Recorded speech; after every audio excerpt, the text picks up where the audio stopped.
to formally invite you to the Woodlands EIR scoping meeting. Sorry, I'll speak better to the microphone. My name is Chanate. I'm a senior planner with the City of Santa Rosa, and I'd like to welcome you to the Woodlands EIR scoping meeting. And so what is an EIR? An EIR is an environmental document that is prepared to study any potential impacts of a future project. And the purpose of a scoping meeting is to involve the public and to let the public know that, first of all, that we are preparing an EIR, and invites the public to comment on what we should study in the EIR. So that's the purpose of this meeting, is to get comments from everyone in this room, either verbally or written comments. We have comment cards in the back and a sign-in sheet. We'll accept the comment cards either in the back or at the front. We also have two volunteers, if you'll raise your hand, Moore and Jandon, who will be running the microphones during our comment period after the presentation. But before that, I'd like to do some introductions. So I'm Chanate with City of Santa Rosa. I'm the senior planner in charge of reviewing this project. So I'm the project manager. And with me, I have... Hi, good evening. I'm Catherine Waugh. I'm a senior project manager with DUDEC. We're an environmental consulting firm that the city has hired to prepare the EIR. And I will be giving you the presentation in just a minute. Good evening, everybody. My name is Jessica Jones. I'm the Deputy Director for the City of Santa Rosa.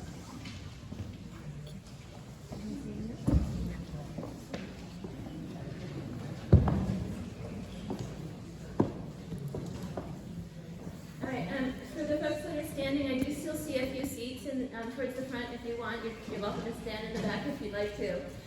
Again, my name is Catherine Waugh, and I am managing DUDEC's preparation of the environmental impact report for the Woodlands project. This slide shows you an overview of the main points I'm going to hit on in my presentation. I'm going to keep the presentation pretty brief. I think folks have, there's information about the project on the city's website. You'll receive the scoping meeting notification. Also on the city's website is the notice of preparation that goes into a little bit more detail as well, so you can read that if you need to follow up on any of the details tonight. So this slide shows the project site. The site consists of 71 acres. About 20 of those are on the north side of Chanate Road, and the remainder is on the south side. As most folks know, it's the former site of the Sonoma County Medical Complex. It also contains the Chanate Historic Cemetery, which is proposed to remain on site. And then the kind of open space in the sort of the lower half, in between the two sections of the project site, is the Piner Creek Flood Control Reservoir, and then the Pollen Creek open space continues off to the west. Sorry, I get my left and right mixed up all the time, which is not good in my line of business. The property is about 2 miles northeast of downtown Santa Rosa and approximately 1 mile east of Highway 101. So this is the general project description, which is also repeated on the, or most of these same points are repeated on the handout that's in the back of the room. So the proposal is to change the land use and zoning designations for the property. It's currently designated for public and institutional land uses, and it would be, it's proposed to be used for residential. And so as you can see, there's 3 ranges of residential density that are proposed. Sorry, I gotta consult my notes. So the neighborhood A, which is on the south side and furthest to the west, is proposed for the medium-low density residential. Neighborhood B is the one on the north side of Chanate Road, and that's proposed for medium density. And then the remainder on the east is proposed for low density. There's no specific tentative maps or development plans at this time. So what we're looking at is evaluating the future development potential of the property. But we are working towards providing as much detail as possible to help streamline, excuse me, I'm getting a little nervous, streamline for the future environmental review for those additional project developments. So the next slide talks about the goals of CEQA, the California Environmental Quality Act, which is the state law under which the city is required to conduct this environmental analysis before making any decisions on whether or not to approve the project. And so I've listed on the slide some of the key elements of CEQA. One of the requirements is that we provide public disclosure of the potential impacts, and as Christine mentioned, invite for your input as to what types of impacts are being evaluated, what are your concerns about the development of the project from an environmental perspective that we can then address in the EIR. We also, CEQA requires that the EIR can include mitigation measures that can help to reduce or avoid any significant impacts that the project may cause or contribute to, and consider project alternatives that could, modify the design of the project in a way that helps to minimize or reduce or avoid those impacts. And then Christine did go over with you already the intent of the scoping meeting. I'll just reiterate, we're looking for the comments from you in terms of what environmental issues you're concerned about. The point of tonight's meeting is not to engage in a dialogue and have me answer all of your questions. That would take a lot longer than the time we have. But it is really important. It informs us as we prepare the environmental impact report. We go back over and look at all of the written scoping comments, all of the verbal comments that we record tonight, to make sure that we're hitting those topics that are of concern to the community, that are within the purview of the California Environmental Quality Act.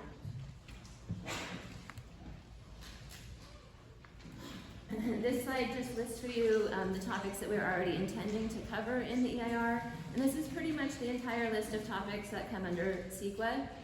The only one that we've eliminated is mineral resources, because the project site is not known to support any mineral resources that could have extraction value. For many of these topics, we will have detailed technical studies that support the analysis. So for example, we will have a detailed noise analysis. We will do modeling for the air quality and greenhouse gas emissions. There's a transportation study that looks at traffic flow and safety. And then we will also be doing a wildfire analysis that talks about both the ignition risk as well as evacuation. So this slide just gives you an overview of the process and the timeline.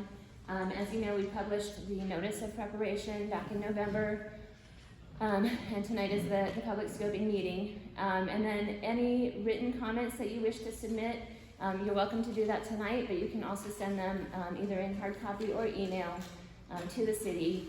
The deadline for those comments is this Friday at 5 p.m., so January 10th at 5 p.m. Then once we have all of those comments and we work through all the technical analysis, we'll put the draft EIR out for public review. We're looking at doing that in the spring of this year.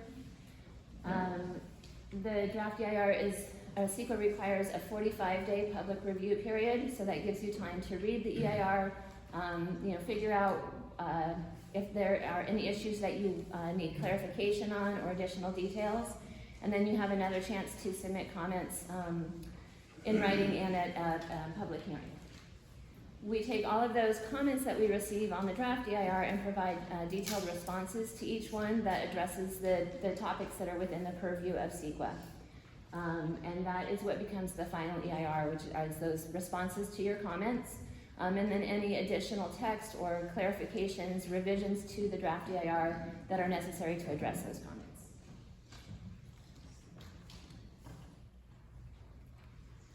And so then, as I mentioned, this is where you can submit any comments that you don't have a chance to make tonight. And then, as I had mentioned, and Christine has mentioned, we will, what we want to do now is to hear from you guys. What are your concerns about the project, specific to environmental issues that are covered under CEQA? And then we will be recording recording your comments. I will also be writing them down, because I process information better that way, just to make sure that I get a good handle on the issues that need to be addressed. And like I said, the intent is not to have a dialogue and to answer your questions. However, I guess I would refer you back to the list of the topics that are going to be in the EIR, which is also on the back of the handout that we provided in the back of the room, so that you can understand, if you have a comment about noise or about earthquake safety, you can look at that list and kind of see which topic or which section of the EIR would fall under. So I think that concludes the presentation, unless there's anything you wanted to add. Just let them know they'll be recorded. Okay, thank you. Yeah, so we are recording, doing a cell phone recording as well as an separate audio recording, just to make sure that we have, that we're capturing the meeting. We do have a limited time here in this room, and so we'd ask that folks try to keep your comments brief. We're not going to have an official time clock like you see at a city council meeting, but if you get to around 5 minutes, we'll try and give you like the high sign that you should wrap up, so that everyone has a chance to speak. And if you wanted to speak on something that someone has already addressed, you maybe just mention, hey, I agree with the comments about X, as opposed to taking several more minutes to reiterate them. So I think with that, we'll go ahead and ask for public comments. So at this point, if folks want to raise their hand, and our volunteers will bring the microphones to you. Yeah, to go on both sides.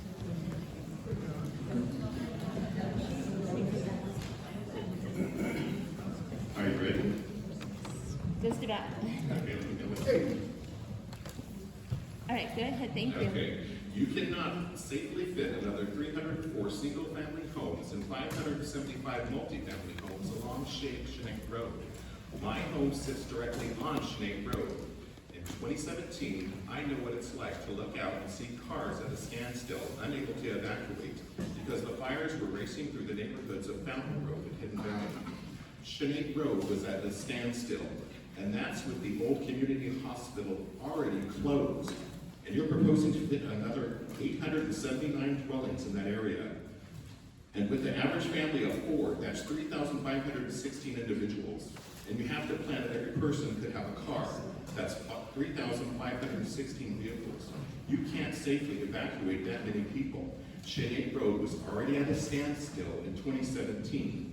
You will have created a bigger hazard, because not only do you need to consider evacuation, but you need to consider how firefighters, police, and medics can come into a neighborhood and help evacuate those needing assistance, like those living in senior assisted living centers, like Verena.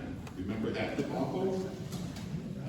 The Vineyard at Fountain Road, our rural retirement community, and the Brookdale retirement community, which is right next door to this development. Not to mention other seniors who live in their homes. Remember Carmen McReynolds, the 82-year-old retired physician from Fountain Road?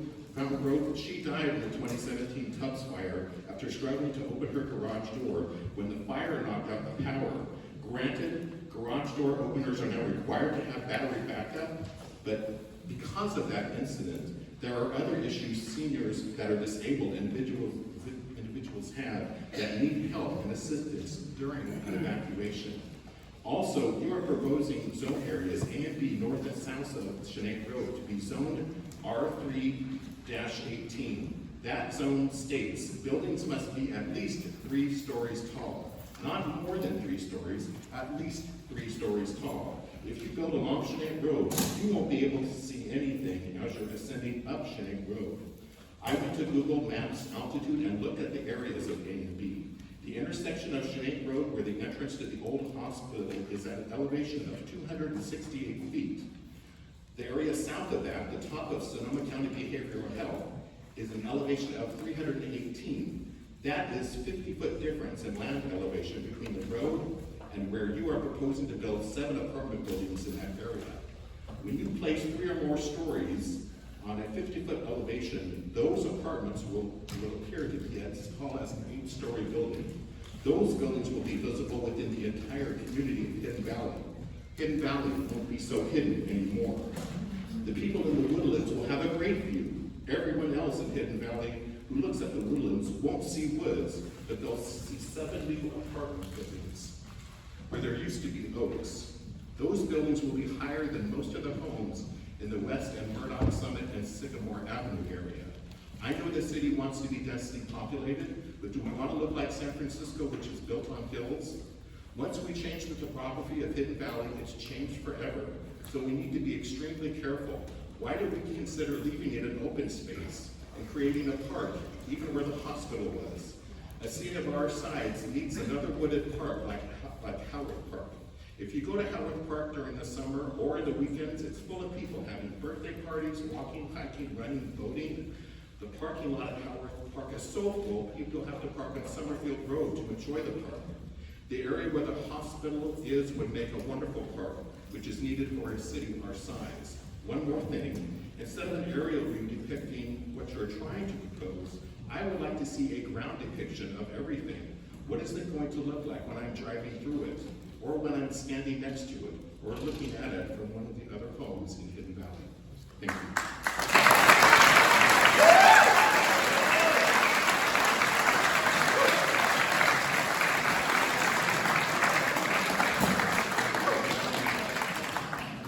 Hello, my name is Frank Schultz, and I live at the base of Terrabuda Drive and Chanate Road. You guys all drive right by my house. Speak up. You have a microphone? Can you put it closer? Closer? Anyway, I live at the base of Terrabuda Drive, and we're, the night of the fire on the 17th, as I expressed to the last people that came through here with this, it was a nightmare. Okay, the wind was blowing 60 miles an hour in my canyon. Don't blow 60 miles an hour in my canyon. We didn't get any kind of notice. When we got out there, you couldn't even see the cars on the road, and that was less than 100 yards away. It was like less than 40 yards. All you could hear was people screaming, crying, fighting, trying to get down to Mendocino Avenue, and everything is blocked. Whoever is another subdivision that we don't want, or I don't want, I'll speak for myself. Right now on Chanate Road, it's like a drag strip most nights, and nobody does anything about it. They come through there doing 50, 60 miles an hour. I've seen it, especially these guys in the new cars with these damn mufflers that blow your eardrums out. Okay? And the last guy that came through here wanted to put a roundabout in. That is the stupidest thing I've ever heard on that road. It gets crowded. You can't get out of there. The only other way out was Parker Hill and Hidden Valley and out to the Fountain Road. Those are all blocked. And they'll all be blocked again because this fire has come through this area 4 times now. And it'll happen again. Because what did they do up in Fountain Road? They built back with the same crap that they had up there before. Instead of fire retardant. I sent you a letter. Frank Schultz, you got it. I emailed it to you and told you everything. This is just an ill-conceived project. We cannot have 800 plus homes up there. That is over, like he said, 3,500 homes. You go to Coffee Park, what did they find there per house? 4, 5, 6, 7, 8 cars, not 1 or 2 or 3. So there's going to be a major impact on that road. It's already majorly impacted from 7 o'clock in the morning until about 10 o'clock. And in the afternoon, about 3 to 6. The rest of the time, you just got to take a chance, but it's taking your own life in your hands getting on that road right now. This is an ill-conceived project. We've checked this guy out. He doesn't have a good reputation. He's got a reputation for coming in and building junk and then leaving it and just going back to his big mansion in Las Vegas with his 150 acres around him, where he doesn't realize or see the neighborhoods that you guys ruin, that you back up these damn houses to. 3 stories high? Are you kidding me?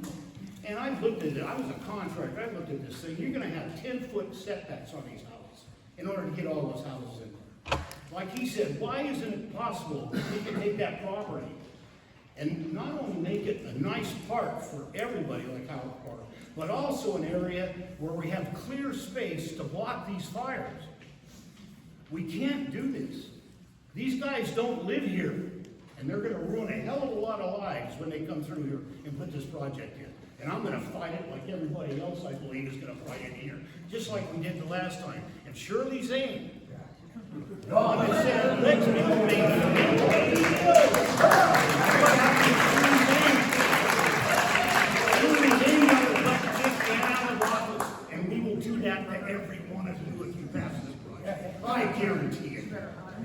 fight you all the way. You guys need to believe that you cannot build to the east. It's too damn dangerous now. You can only build to the flats out there where they got a chance of getting the fire under control, and you don't have the vegetation that we have up there. The people over on the other right off Hidden Valley, there's places there where these houses are gonna come right up to their patios. How just is that? I've lived on that house, my house, for 47 years come this September, and I've seen a lot of changes. But this is the stupidest I've ever seen, and I'm gonna fight it like hell.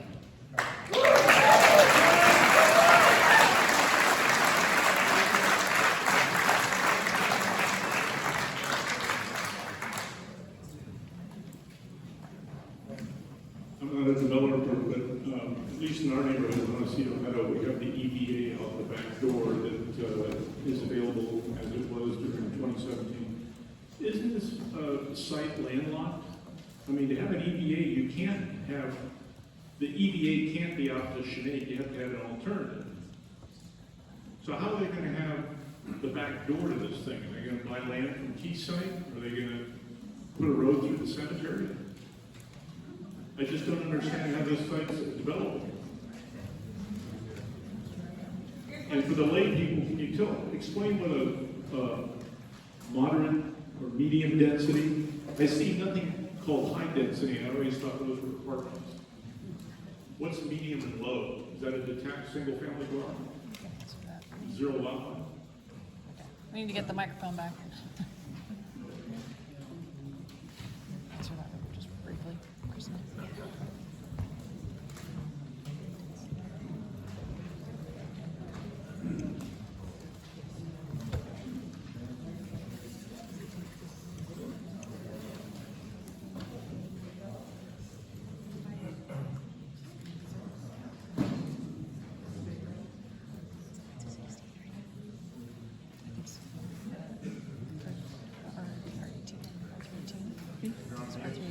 Medium density.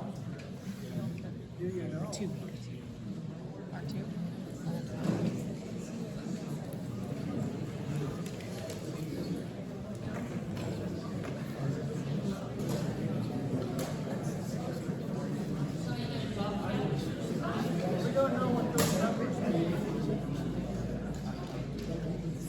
Yeah, I put up the slide that shows what the zoning designation labels are, and Christine is looking up to make sure we give you accurate information on the range of dwelling units that can be included under each of those three categories. She won't need it. That doesn't answer the question. Well, right, Christine is looking up the number, so the zoning code doesn't necessarily define whether you have to have, a multi-story apartment building versus townhomes. It gives you a range of the number of dwelling units per acre. And that helps to define or influence the specific type of a housing product that would be placed on that site. As I mentioned earlier, there's no specific development plans for the property yet, so we don't have specific building footprints or specific types of units or where they would be placed on the land. So this is what in CEQA we call this more of a programmatic analysis. We look at the envelope of the range of possibilities. And often we'll look at what is the maximum potential that could be built on that site, and that helps us to figure out what those the associated environmental effects are. What does that mean? Yeah. So why are we here? We don't have the answers.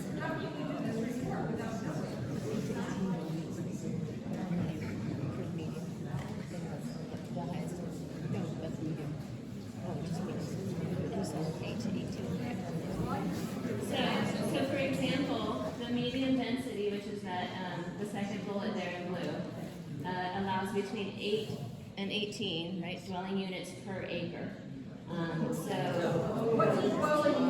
18 would typically be in more of a multifamily kind of a situation, whereas the 8 could be designed in a number of different ways.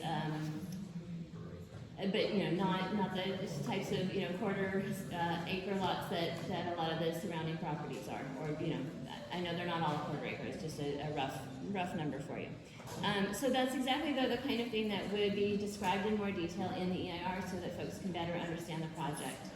And I did want to mention, these first couple of comments were very passionate, and so I didn't want to interrupt, but we do really want to allow the most number of people to speak. And so I'm going to do a little bit more, careful, keeping an eye on the time, because I want to make sure there's a lot of people in the room tonight, and we want to hear from as many of you as possible.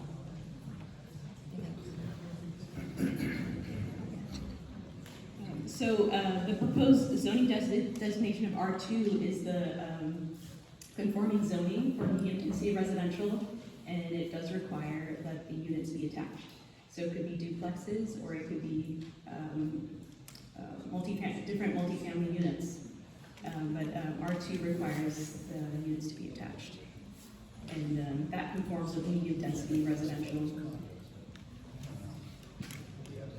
You made a proposal to change it. Low density would be single family, detached mostly.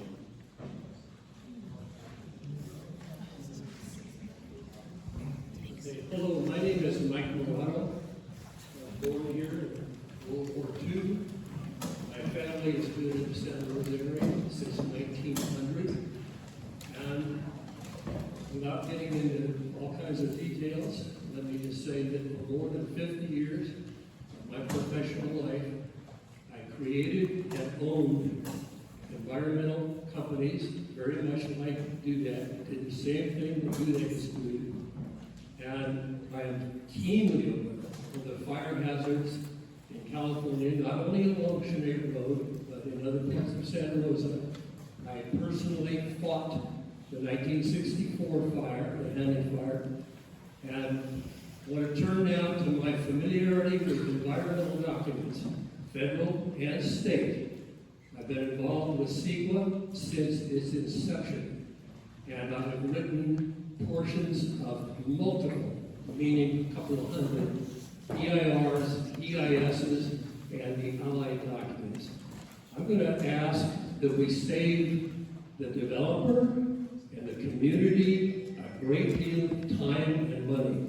In my opinion, as a professional, this project, at the end of the DEIR, should declare that the desired end product is no project.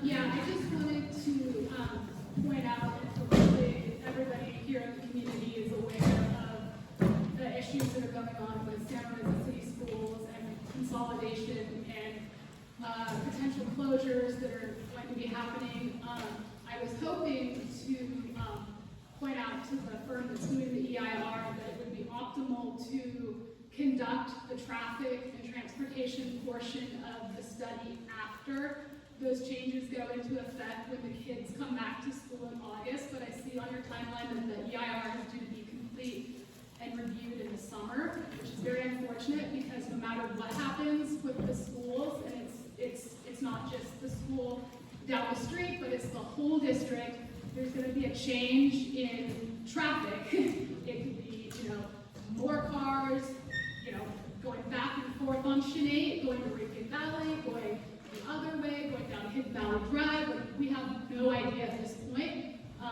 Hopefully we all know that the district is supposed to make this decision in February. However, to do what I believe would be an accurate traffic study for this development, you can't really do that until this huge change takes place. And again, that won't be until the kids go back to school in August. So if you conduct the traffic portion, and we can say transportation too, with buses that we may need to have running back and forth, it's just not going to be accurate. And I do understand that the EIR is on some type of timeline. So I'm just simply wanted to point that out and perhaps ask if you're not able to, do that traffic study and wait until August, that perhaps you can do some projections based on what the district gives you in terms of these changes, but to just use the status quo right now would probably not be accurate. And I just wanted to point that out to the firm that is conducting the EIR and to the city as well, because hopefully you are talking to the school district district.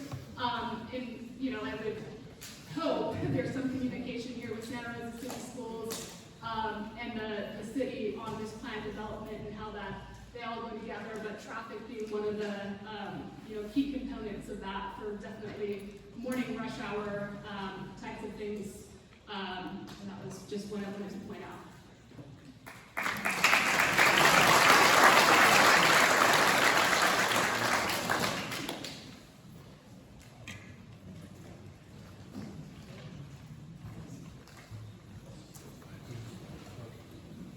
In these health conscious times, I'm going to rely on my own internal microphone. I have a blocked voice, so I think you can probably hear me. My name's Glenn Siegel. I own a strip of the old Brown medical buildings on the other side of the old Sutter campus there. And I want to speak to something that I think it's possible that everybody might actually agree on. And that is to address the blight and the war zone that entire structure is. The fire danger that it is, the vandalism magnet that it is, the dodgy person magnet that it is. And I think that basically my purpose in speaking tonight is just to encourage, request, beseech anybody who's in any position to accelerate the process of demolishing this campus to do so. I think that it would make everybody's life and aesthetic life better, and I think that it's a real blight on our beautiful community. It's an embarrassment, and I just think it needs to be gone. It serves absolutely no purpose, and any kind of delay in furthering or doing whatever's necessary to make that demolition happen is a real shame for everybody. Thank you.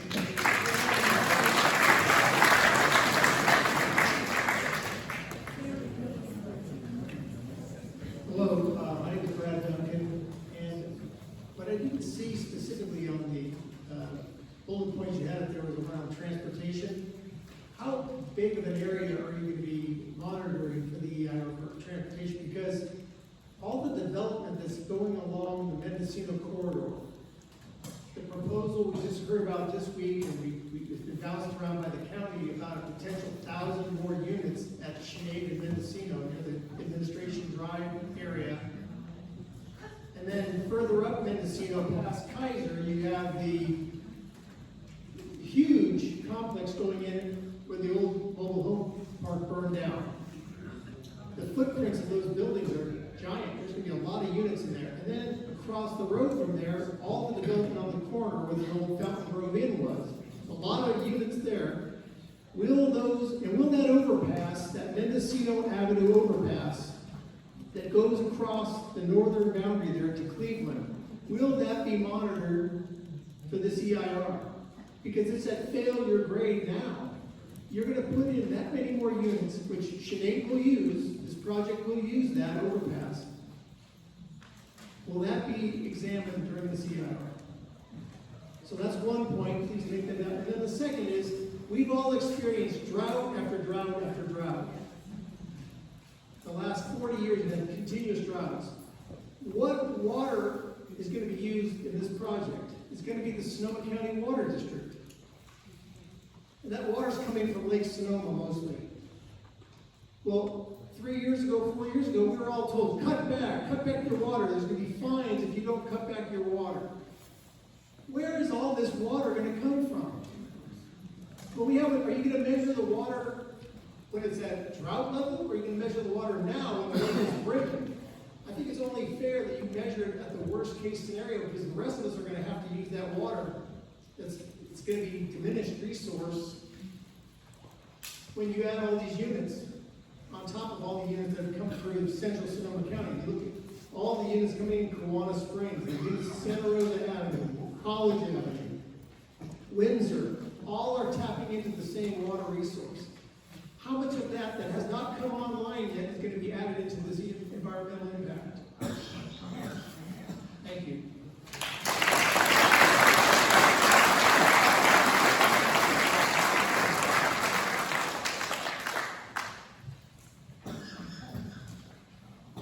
Yeah, I live on Chanate.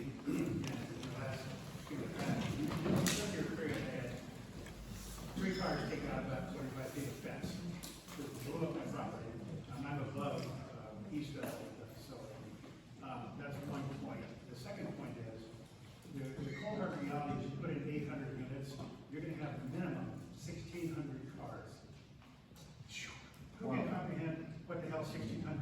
needs in a family. That's a cold hard reality that all of us live through, or most of us anyway. And additionally, in a 4-year period, we had 3 evacuation notices. The second time I pulled out of Chanate, went and blocked the roads, a tree fell. Blocked Chanate completely. I had no exit. What do we do? So I'd be interested to hear what the EI report comes out and saying, how are we going to deal with 1,600 cars in normal traffic, 1,600 cars in an evacuation scenario? Thanks.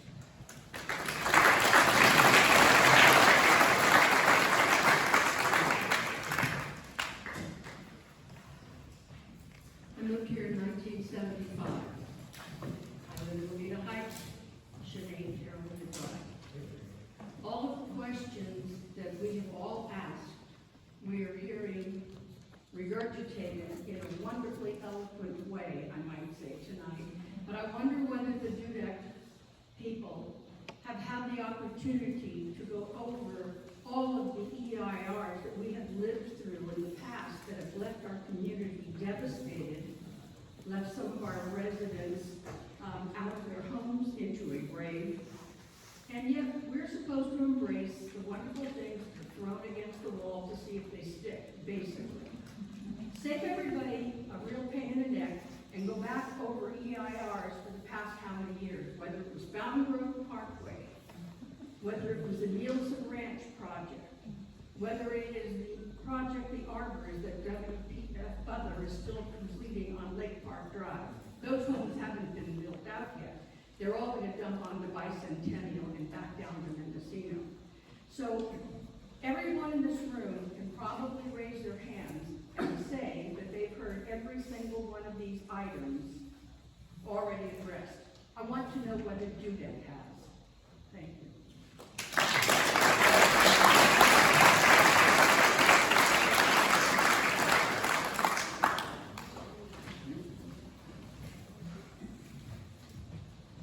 Can you hear me okay? Yeah. I gotta say that I'm gonna go off, shoot from the hip, but let's see. I am Peter, and I am a member of the world's most famous gang, the Peanuts Gang. Santa Rosa, Sonoma County is a phenomenal, fabulous place. And I don't know how I got here at the age of 66 with this silver hair, but I'm a gardener and a poet with some serious flair. And I'm here to say it's time we think out of the box. I like her thinking, and I like that veteran. So I want to ask, who here is not a veteran, doesn't have a veteran in their family somewhere along the line? And how many veterans have put their lives on the line, have died, have been injured? How many wars? How many homeless? How many in prison? Did they do all that so that we are on our knees to bankers and lawyers? Ask me. If you think that's the right thing, raise your hand right now, because that's where we are. I am addressing the most powerful people in the most powerful county in the most powerful state. And so my question is, are you ready to fulfill your fate as Destiny's Day? Because we are paying into the very system that we're complaining about. So stop paying them. Get off the fence. Stop paying mortgages and rents. We can change the entire equation and pay this thing higher. Clint Eastwood in the movie Hail Rider said, you cannot serve both God and Mammon. Mammon being the god of greed. We are on our knees to greed every which way. We are in service in the subsidized arenas of all of these different things. So I wrote you a poem.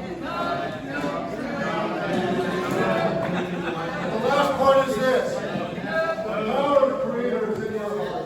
The power of the personal slave is in our heart. Let it go, let it flow. It's time for us to lead the show. And everybody will follow. We're all waiting for somebody to do something. On behalf of our veterans and our children, get off the fence, stop paying the mortgages and rents, and you will see how the politicians fall in line. The politicians who serve the United Nations and their one nation. I want to come up and tell you the truth on behalf of veterans. How many homeless veterans are there? Oh, yes, that's why we're here.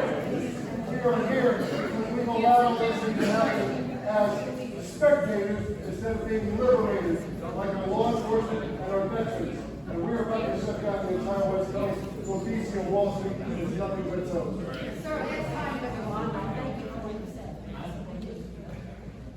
My name is Jan Bolton. My wife and I raised 3 children near Chanate for the last 40 years. The idea that they're going to build this complex here seems like a cool joke. It really does. And it keeps repeating itself like Groundhog Day. They keep bringing it up again. We're the city council people that we all, voted for here tonight. Where are your city council people at a meeting of the people here tonight? Nowhere. Yes, is there someone here?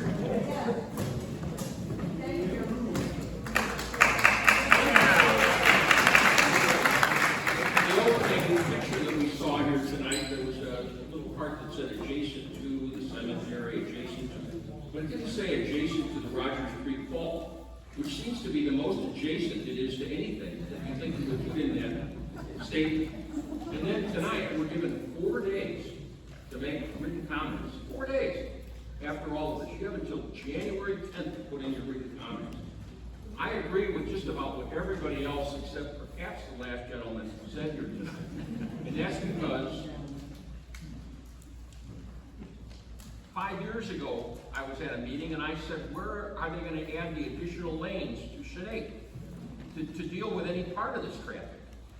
To me, there should be maybe 25 units at the most go in here. And it's still going to be crowded. And then as the other gentleman said, we've got projects going on in Bicentennial, Mendocino, a new complex, and at admin in Mendocino, Chanate and Mendocino. That's all going to be a complex soon. So try to get out of there in a fire. You've got to be kidding me. How are the people from Fountain Grove going to get out there in a fire? Is that going to be addressed in the EIR? That's another question I have as well as others. So it seems like this is, as the gentleman said, a complete waste of our time. All of your human energy being here at this meeting, which shouldn't have been necessary in the first place. They have space all over this county to build a facility like this that isn't in a high danger fire zone.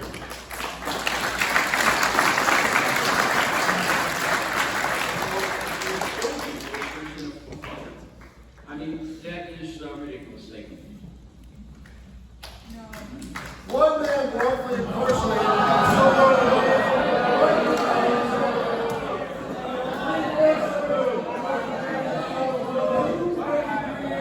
That means you are all slaves and inmates.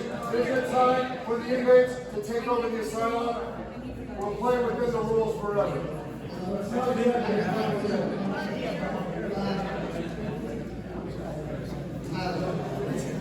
Basically, there are 304 single and 575 homes. It's not 800, it's 879 homes. If each home just has 2 cars per home, that's 1,758 cars per day. If they each take just 2 trips per day, that's 3,516 cars on Chanate. If they take 3 trips per day out of their place, that's 5,274 rides per day on Chanate. If they take 4 rides per day, that's 7,032 cars per day on Chanate. Most of us take more than 4 trips per day with our car.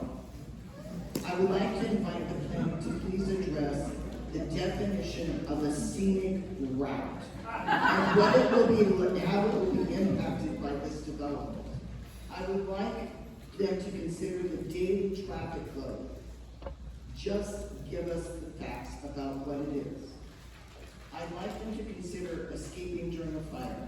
I live up on Sycamore Avenue and I watched houses burn for 3 days around us, and I was 100 feet from the evacuation line.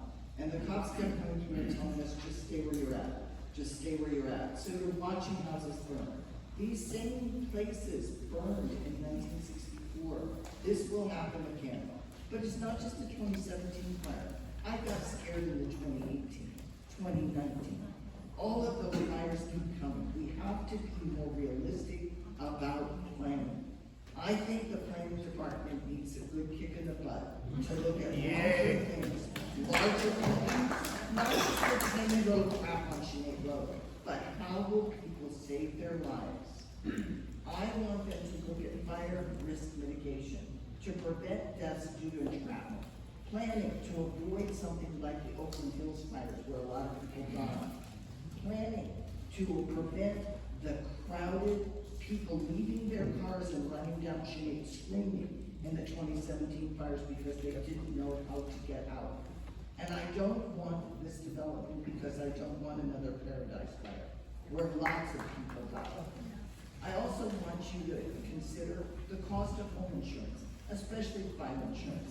We all know where we live now. We moved here 30 years ago, and there was no thing about what your fire risk was.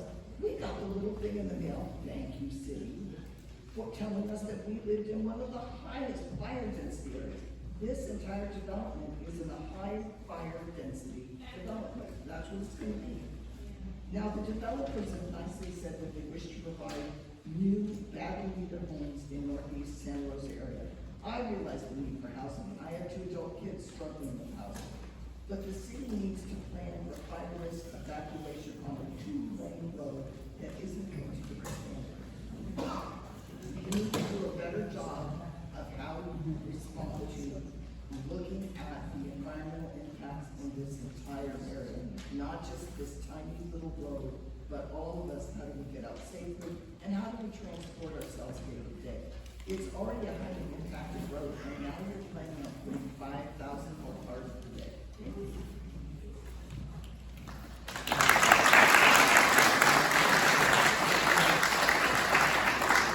How many people know people or had people close to perish in 2017 fire?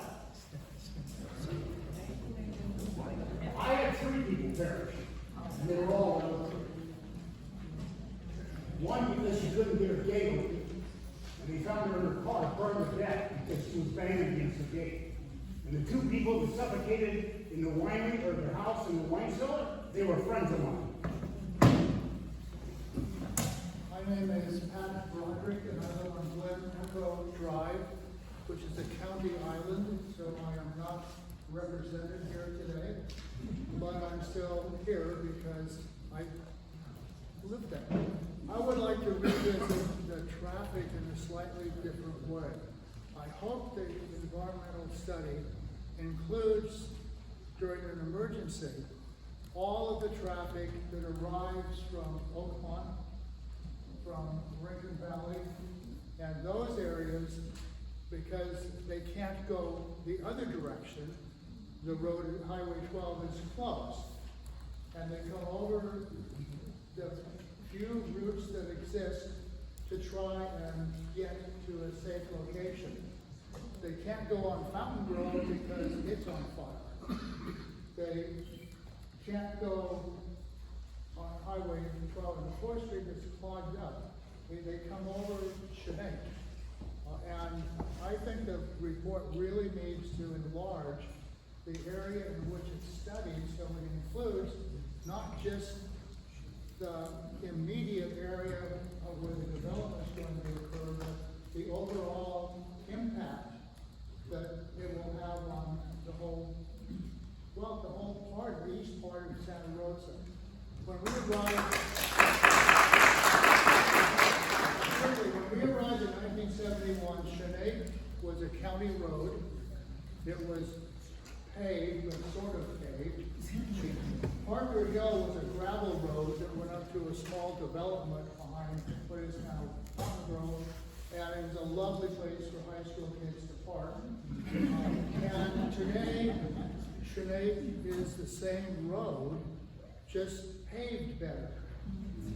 And the intersection, Hidden Valley Drive, Parker Hill, Lomita, have just been added on in a haphazard way as the city planners haphazardly added developments without any real thought about how the whole transportation system was going to work. So I hope that includes a larger study than just what we see here. Thank you.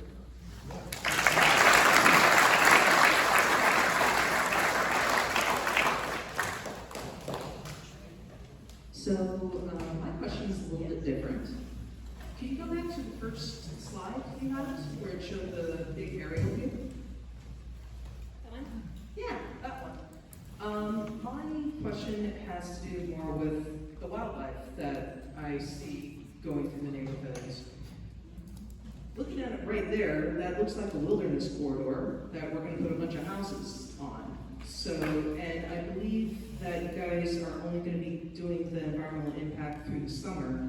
Is there any chance you could extend it so that you could keep in track, start looking at the migratory paths of the animals that use that area to get through Santa Rosa? I mean, one time I was walking down Chanate and I found a mink. Unfortunately, it had been run over, but there was a mink in the bushes. I didn't even know that we had mink here. And then I really looked it up and realized it's native. Who knew? I didn't. So, and it was right in that area that they're proposing to put the houses. So, is there any chance, if you guys cannot extend it through the summer? I know that people from the JC have done studies in the open space areas. Could you use those as part of your studies? They've done studies in the past stating, well, that's how we got the open space, was they did so many studies about the animals that were in there. And right now, it looks like that is the corridor to 4 different areas throughout the city that still have green space that those animals can live. So again, different tact, but will that be addressed? And is that under biological resources? Thank you.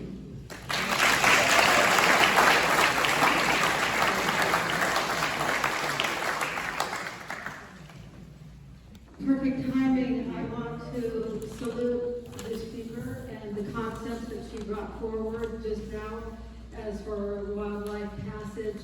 We have actually a fairly good town for that compared to, I'm sorry, my name is Patricia Taylor. I live in Monsieur Heights. My thought is that I know it has to do with money. I get it. I think Sonoma County owns that property, right? The city, I'm sorry, the city. The city, no. It's a private developer. The developer now owns it, okay. So, I don't know how we do it at this point then, but I'm about vision, and that's why I raised my hand is, okay, so we have to do something. Now there's an owner, maybe you want to sell it, they want to sell it, but Santa Rosa is already a wonderful place. And these wildlife corridors make us a model city. And there's no reason for us to backslide and become a more normal community. It's amazing here compared to all kinds of other places. Let's keep that. I don't know how to make that happen, but I would love to see this as a preserve of some kind.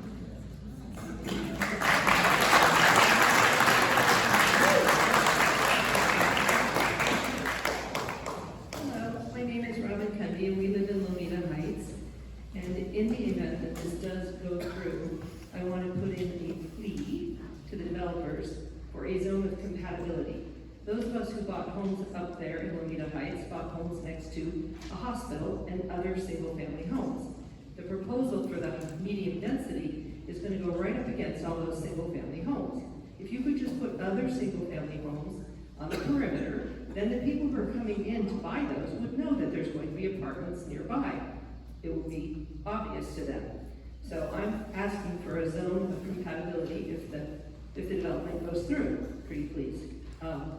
I also have to comment on the fact that there are no sidewalks nor bike lanes in Lomita Heights. And so putting very much traffic in that area isn't safe. And maybe you've been up there and you know there's no sidewalks, but maybe you don't know that there are no sidewalks. And people are sometimes parking on the streets, which leaves even less space for walkers. And there are lots of walkers. When you did your sewer project and you opened up the bollards at the end, I could count how many, there was 100 cars a day that went out through there. Because that's where I live. And if you open the bollards, I will not be living there. And there's not enough room on that street to open the bollards and have safe passage. So I want to go on record that I bought a house on a cul-de-sac, a dead-end cul-de-sac. If you make that a through street, I want my property tax money back. The traffic flow on Chanate, we can't even get out of Terra Linda on a regular day now. There needs to be a stoplight or some other mitigation. And when you're doing your environmental impact report, I would like to understand if you think that you can widen Chanate, because I don't think you can because of Paul Creek and the other things that are on either side. But I'm not an engineer and I don't know what determination you will make, but I don't think Chanate can be widened. So, and then who said they use it as a racetrack? I think it was over here somewhere. Oh, it is a racetrack. I know it's a racetrack, but I also wanted to say that I have seen more police on Chanate since the last city meeting than I have in the 17 years I've lived there. And I want to thank you for that and let it continue because it's still a racetrack. Also, the turn, when you're coming westbound on Chanate and you need to turn right onto Terra Linda, that's a greater than 90-degree turn. We get tailgated, we have hit the curb trying to get out of the way of people who are going to run into us. It's not safe. And the one gentleman said he lives right there, and so he sees it, yeah, he sees it all the time. They run over the curb, they run, you know, it's terrible. It needs to be changed. So that needs to be corrected. And there's no sidewalks there. So really, it's very unsafe. I think I said, did I represent our neighborhood, y'all? But the zone of compatibility is a really big deal for me. And I don't think it would ruin a smaller, sorry for the developers who need to maximize their return on investment, I get that. But I don't think it would ruin a smaller development to put the single-family homes nearby the other single-family homes and put the apartment buildings in the middle so that when they come in and say, oh, I'm buying a single-family home near an apartment, no big deal.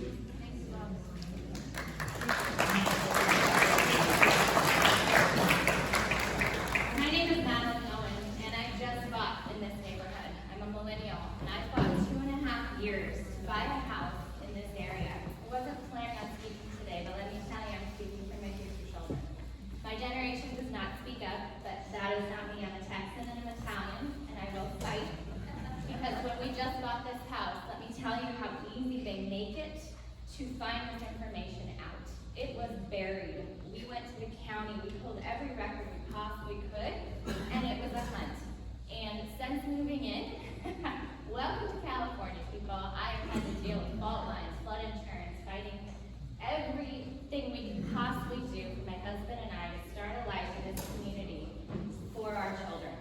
We loved the school district. We moved here for the school district. We moved here for the aesthetics. We came from Scottsdale, Arizona. We went the wrong way, I know. But it was a cookie cutter there. We wanted something different. We wanted space. We wanted to be able to breathe. We wanted to have green belts. We wanted to be able to have a street that our children could trick or treat down safely. And I can tell you, I live right across from Hidden Valley School. Those poor parents are parked all the way down our street every morning, just trying to get their kids safely to school. And crossing that street when it is a racetrack, it's insane to watch these parents and kids run across the street. I invite you to go watch sometime. It's scary for what my children are going to have to do. I have seen so much since living here as far as traffic, as far as animal life. There's a lot that needs to be evaluated. Like I said, I just moved in, and I am doing my best not only to move in my stuff, but also to get a grasp on this motion. And so I hope to be active in this and hope that you understand that people my age want to live in houses like this. I bought it from a police lieutenant who was a single, he owned it his whole life with his family, and it meant something to him. And I bought that house, and I fought 7 contractors and put every penny I owned to get that house because I wanted to live in an area like this. I didn't want to live in Scottsdale. I didn't want to live in a cookie cutter spot. I did not want to live in some of these places in Santa Rosa where they're not safe for my future children. Just want to say that.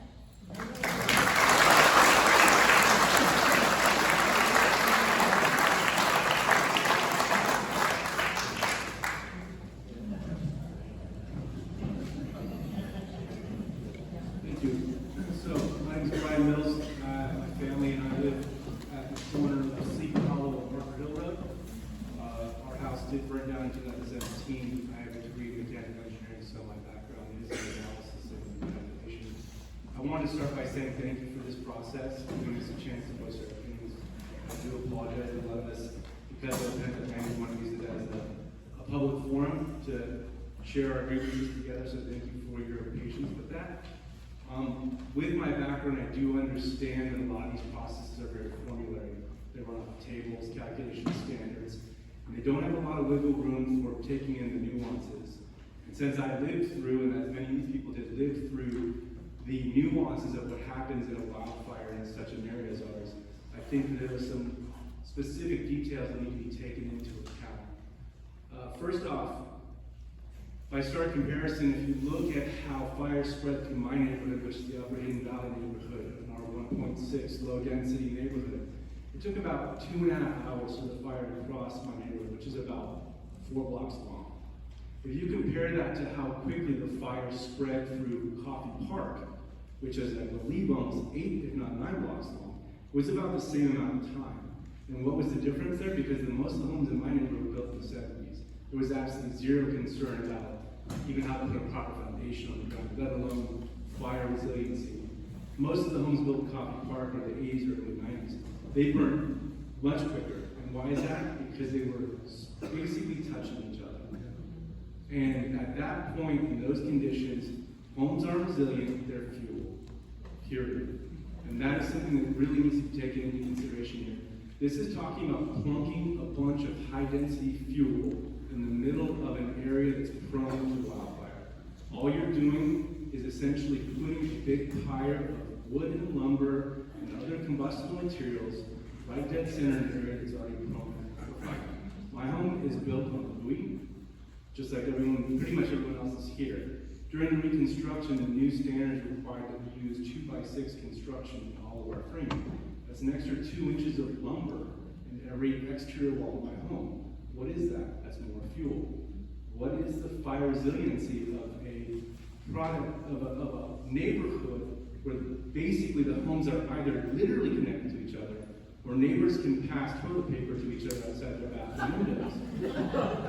I'm sorry, but I mean, if you see some of the homes that are being put together in these small development areas now, they try everything they can to put those homes as close as possible to each other.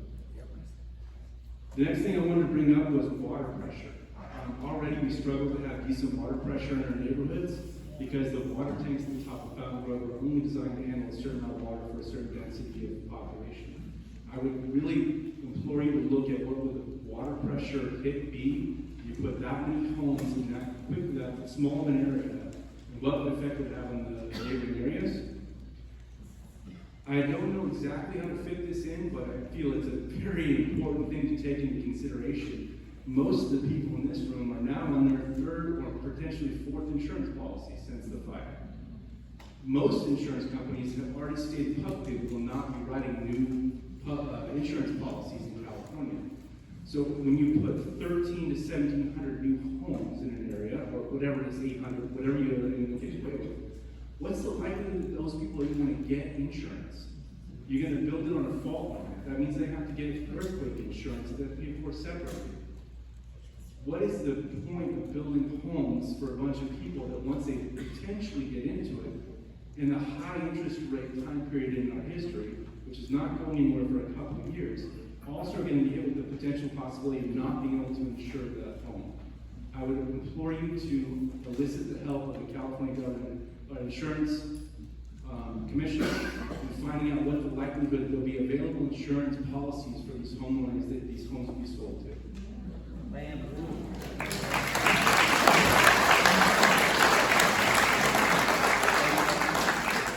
would implore you to also look at, as I mentioned earlier, construction. The Hui is very expensive. I think most of the people in this room also who did rebuild and stayed to rebuild their homes found out that building that home was 2.5 to 3 times more expensive than they first thought it was going to be or first told it was going to be. Most people are still severely in debt trying to get themselves out of the hole or have construct homes like that. So these homes are going to, by default, be much more expensive to build. And they're going to require more exotic materials, more fire-resilient materials. What is the impact of building homes here versus elsewhere in the Sonoma County or Santa Rosa area where you're not in the Hui, where you're not on a fault line, where it's not going to be as expensive, both during construction and post-construction for that home to be there? Lastly, and thank you very much, I appreciate those who brought it up. During that rebuild process with my family, we had to rent 6 different homes. And one of those was actually on Paul Creek, right across the street from the wagon wheel on the, again, so I can't remember the name of the, yeah, which is right right there. I was stunned by the diversity of fauna that passed by our home on a regular basis. I heard Denise mentioned earlier, I saw skunks, bobcats, wild turkeys, deer. The biggest diversity of fauna I've seen, owls, yes. Different mountain lions. I grew up in this county. I was born and raised in Sonoma. I've lived in rural Sonoma County my entire life. I was blown away by what diversity of fauna used that corridor to safely traverse across the already overdeveloped area that it is. So thank you again for your time. Thank you again for this process. And I implore you to think a little outside the box, outside the calculation tables, and outside the standards to really see what this is going to do to this area.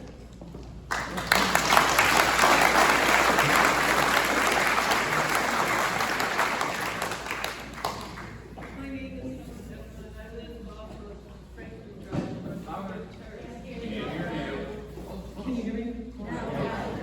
I live off of Franklin Drive, and in addition to the concerns about safety in a fire, it's possible maybe to remediate the egress concerns about one street that comes out of a big neighborhood, but there are many, many single-family homes and driveways and people who park on the street along Franklin and Chanate. And it's unsafe as it is now. Sometimes it takes 10 minutes for me to get out of my cul-de-sac. I think, the human animal is a concern here in the quality of life for people who live in the neighborhood for many reasons. And the other concern I have is that the Rogers Creek Fault runs directly under that property. And if you look at earthquake zone map for Santa Rosa, it's red all along that corridor. So I'm wondering if that even affects the rezoning. If it even makes sense. I mean, I think one reason that Sutter Hospital didn't rebuild there was because of this earthquake potential. So does it really make sense to put all those houses there?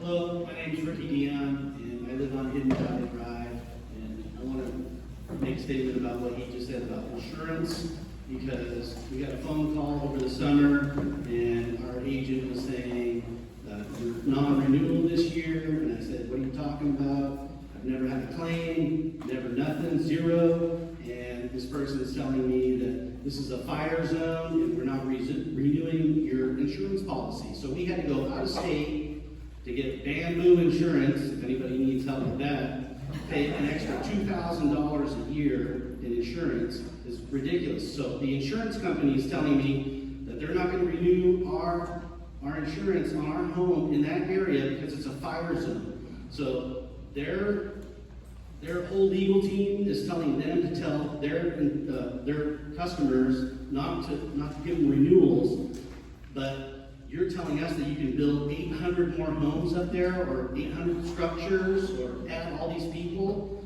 I don't understand.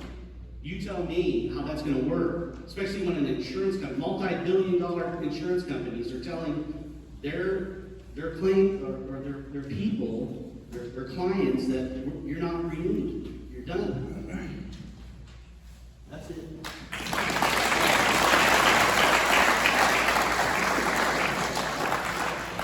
Just a little bit of housekeeping.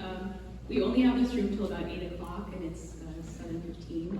So we have about 15 more minutes till we have to end our meeting. You can still submit written comments. You can email those to me, or bring them up to the desk, either the front or back table. There will be additional opportunities to comment on the EIR once the draft is released. There will be multiple opportunities to comment on the project throughout the planning process. So I just wanted to warn everybody that we'll have hard stops at 7:30. Who's coming in this room after us tonight?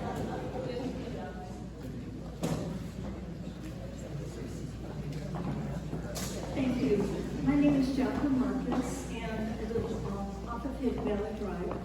And, well, I concern was fire and earthquake evacuation and traffic, but everybody has done such a great job going through and mentioning all those and explaining them, so I won't need to discuss those.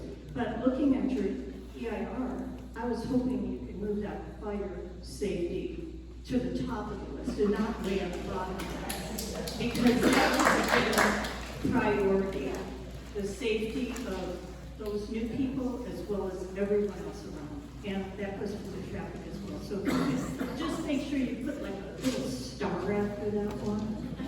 And also, and it was alluded to by another gentleman, I hope that EIR is really done in an honest way, and a real, not just to justify that we could have that many homes, or you can get the water from somewhere else, or the animals will find another way to get through there, you know. Not, that it really does address in an honest way, and not just to justify to the developer. So, but the other thing is, I saw somewhere else it says, and if you have any other ideas on what the use of that property can be, and I mentioned this before, we're the only area that doesn't have a big, beautiful park. And even if you put a smattering of homes around that can be really beautiful, single-family homes with a park that can have bike trails and hiking trails, and that would be a real good use of that land, where you can still have additional homes, but it's done in a way that you can also have a park-like setting there as well. So I think we could use a park, and if the developer said, but I was kind of told I could have more homes there, well, perhaps the city of Santa Rosa, I don't know, could trade some of their other owned property, like Bennett Valley Golf Course has all this big parkland there. No, I'm just saying.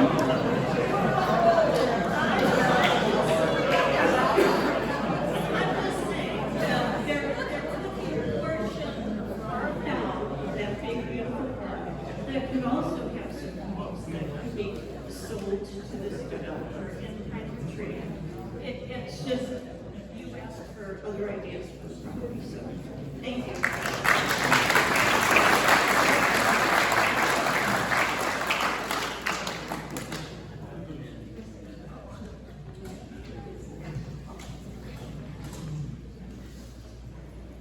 Hello, my name is Dennis Muirins. At the beginning of your comments this evening, I believe one of you said that you were in charge of this EIR process. I'm the project manager. And I would assume that you were involved in the retention of Dudek? Yes. Is it possible that a contract with Dudek plus any subsequent instructions to them can be made public? It's all public. So how do we access it? You can contact me and I'll provide you the contract and all the documentation. All right. Yes. Yes. Thank you. Didn't hear the answer. Yes. Jandon. Sorry. Yeah, the contract information was all public, and Dudek was. Sorry. Yeah, the council. It all went to the council. The contract with Dudek went to before council, and they approved the contract. So all that information is public information. I can provide that to you at any time that you ask for. Thank you. Okay, I would just like to add to a few points that have already been made, maybe some new thoughts. I am a 2017 Tubbs fire victim, and I wouldn't want to have to go through that again. So I would encourage the EIR to specifically delineate the escape route. So far, we just see the one exit. There has to be other ways to get out of that development. I would like to see that specified in the EIR. The second thing I wanted to say was it's too dangerous to rebuild a hospital on an earthquake fault, so let's put in 850 homes.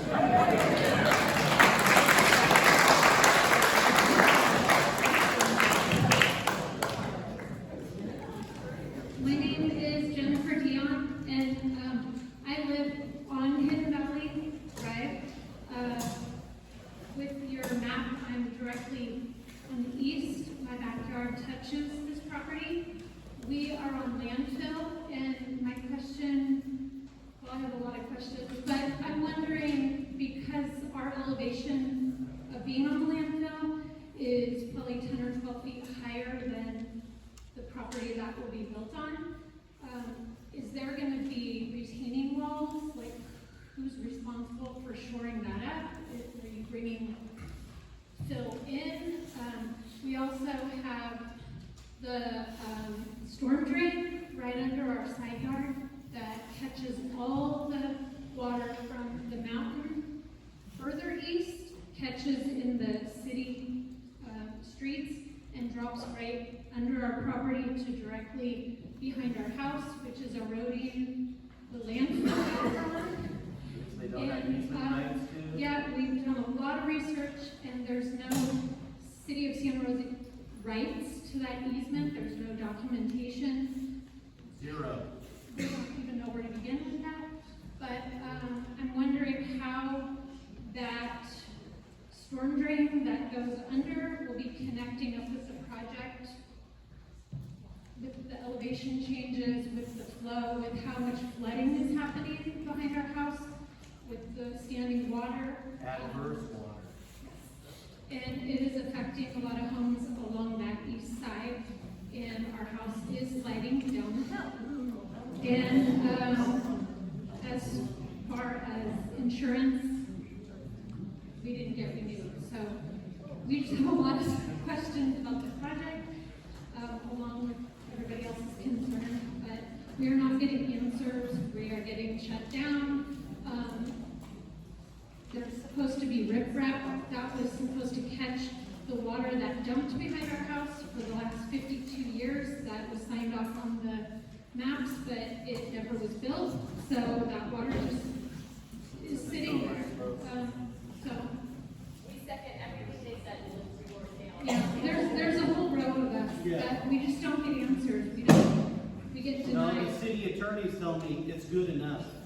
That's what they told me. And as far as the rights for that easement, it's written on a map that took us a very long time to find in the Public Works Department that the city didn't even know existed until we found it. And in abbreviated lettering, it says easement, and the city attorney said that that is enough proof that it exists. We have questions about even if we were to try and sell our house, we would have to disclose all this, and we have no support. So I just want to know how this is going to directly affect our property, our value, our insurance, how our house is sliding down the hill, and the apartments that are potentially going to be looking down in our backyard. Thank you.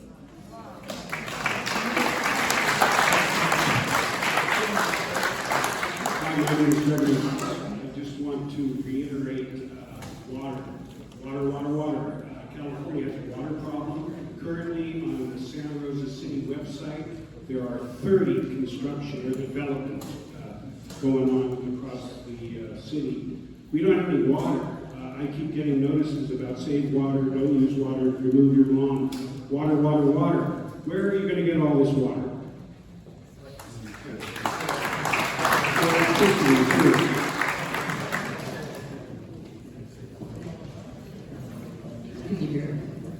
My name is Sue Smith, and I also live on Hidden Valley Drive. But I know we've all talked about the fires, which are so important. We talked about traffic, earthquakes, all these things, but there's also, I think, other things to consider. And I also lost everything to fire, so I know that lost my dog, grandfather, all those things. So they're really important, but there's also other things.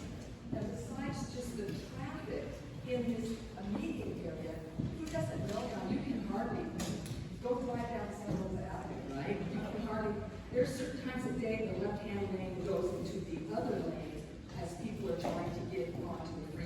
You can't even get past them. And I think we should also think about the noise pollution, the sound pollution. Since I've lived in this house for 4 or 5 years, I can hear the difference all the way from the freeways. I can hear it on my street and the driving. There's also light pollution, it keeps going. There's quality of life. We're losing our skyline completely. I don't know if anybody notices that. Drive from Windsor all through Santa Rosa, and we used to, that was part of Sonoma. You could see towards the coast, see the mountains, and now you drive around every time a new place pops up, you're losing a whole other view, and it's getting all closed in. And I think that's important to our quality of life. That's why we live in Sonoma, in my opinion. And all the animals and the wildlife and just everything that makes it Sonoma. But also, I think something to think about was, I don't know what month it was. Last year, you guys had this and we could join online. Do you remember what month that was? Was it last November? You're going to remember something like that?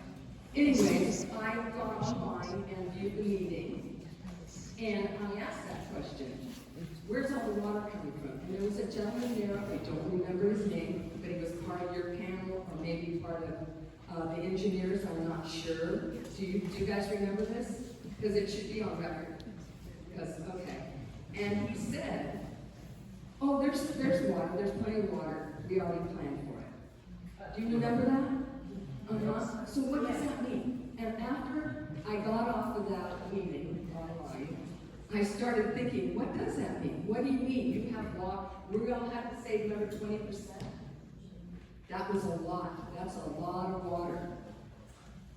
And so when they say, oh, we have the water for this, where does it come from? I don't get that answer.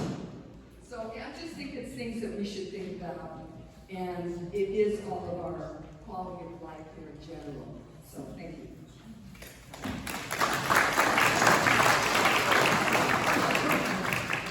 Hello, my name is Maureen Lindy. I live close to the, I'm in the Valley area, and we walk our dog all the time through the proposed site, and it is stunning. The kids are gorgeous. So my concern, if this does go through, would there be something on the books that says, please save these heritage oaks?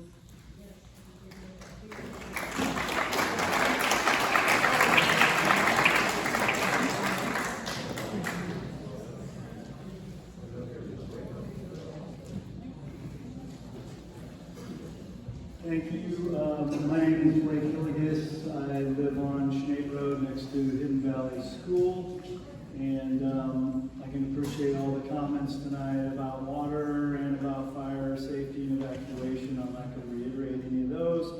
I come from a little different perspective. I think I would expect this site to develop in housing.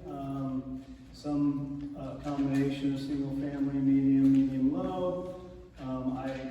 800 units very well may be too many, but that will be a function of the size of the units to some degree and the protection of the site's natural features. I would just say that, this is a general plan amendment, and to do a general plan amendment, the project needs to be within the public interest. And I would ask, okay, what is the public interest of the project before us? We don't necessarily know now, we don't have a design, but that will come.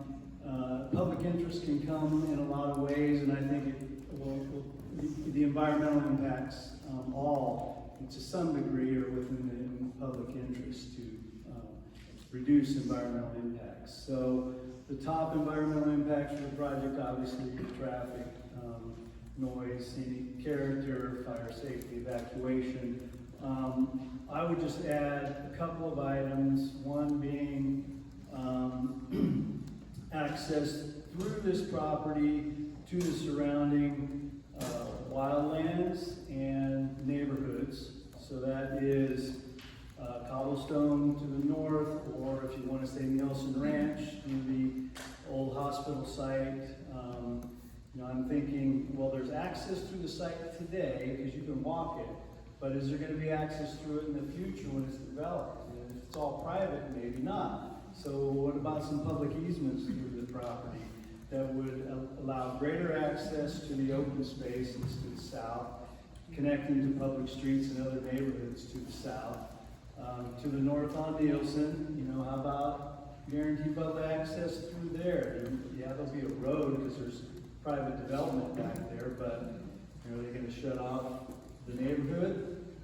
I hope not, because the people that live in this neighborhood will go to Hidden Valley Park, they'll go to all of our schools, they'll go to the parks. So how about this site providing good public access, open space to existing residents that can take advantage of those connections? And then finally, just the open space and wildlife question and concern from an environmental perspective. Just, you know, whatever lies on the land should protect this site to some degree. Yeah, it may not be a pristine wildlife corridor, but it is a wildlife area, and there's connections all throughout, to the north, to the south, to the east, and you'll see the wildlife throughout. And so this, when the site develops, it should preserve enough of the quality wildlife or quality natural features to be a benefit to the community. And hopefully there'll be housing that my kids can take advantage of. Maybe some of your kids can take advantage of. But it needs to be done in a sensitive manner, and that will all be related, I think, back to the general plan amendment. And as long as the environmental impacts can be addressed. Finally, just water flow and water capacity during the fire. You know, are we going to increase water tank storage capacity? What are we going to do so that when the fire comes, and the fire trucks come, we'll have adequate water to save some homes?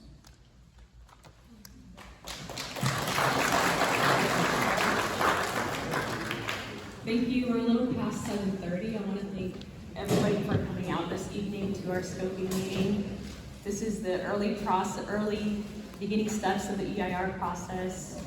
We're going to complete or get started on the draft EIR. When that's completed, it'll be released to the public. You'll have a 45-day review period where you can review and comment on the EIR. And there will be a public hearing before the Planning Commission where they will also provide comments on the EIR. So there'll be multiple opportunities to comment on this project throughout the EIR EIR process. So I want to thank you again for coming out and providing your comments. If you'd like to submit your written comments, please provide your comment cards here. If you need more time, feel free to either deliver them to that address or email them to woodlands@chanate@srcity.org. Thank you again.